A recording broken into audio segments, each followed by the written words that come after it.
سوال کرتے ہیں کرسی پر نماز پڑھنا کیسا ہے؟ آج کل بہت سارے حضرات جو ہر جگہ بیٹھتے اٹھتے ہیں وہ کرسی پر نماز پڑھنا شروع کر دیتے ہیں، کیا ان کے لیے یہ ایسا طریقہ درست ہے؟ اس کی وضاحت فرما دیں۔ میں بھی دیکھتا ہوں بہت جگہوں پر ایسا ملتا ہے کہ وہ صبح سے لے کر شام تک زمین پر بھی بیٹھتے ہیں، چارپائی پر بھی بیٹھتے ہیں، لیکن جب وہ مسجد میں آتے ہیں تو کرسی تلاش کرتے ہیں۔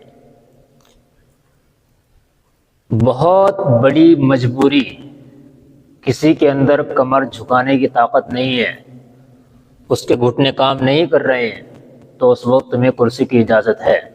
لیکن وہ بندہ جو چارپائی پر بیٹھ سکتا ہے صرف اس لیے کہ میرے پیروں میں درد ہے، میری ٹانگ میں درد ہے، وہ کرسی پر بیٹھ کر نماز پڑھے تو اس کی نماز مکروہ ہوگی۔ کراہت سے خالی تب بھی نہیں ہوتی ہے، اس لیے اس میں بہت احتیاط کی ضرورت ہوتی ہے۔ حتی الامکان کوشش کرے انسان کہ وہ زمین پر بیٹھ کر نماز ادا کرے۔ سجدے کی طاقت نہیں ہے، نیچے بیٹھ کر کے اشارے سے پڑھ لے، کیا ضرورت ہے کرسی پر بیٹھنے کی؟ اس لیے اس میں بہت بچنا چاہیے جہاں تک ہو سکے، ورنہ یہ مسجد نہیں رہے گی۔ کچھ دنوں میں سب کے سب گھٹنوں کے اور کمر کے مسائل لیے بیٹھے ہوں گے اور پوری مسجد ایک ہوٹل بن چکی ہوگی۔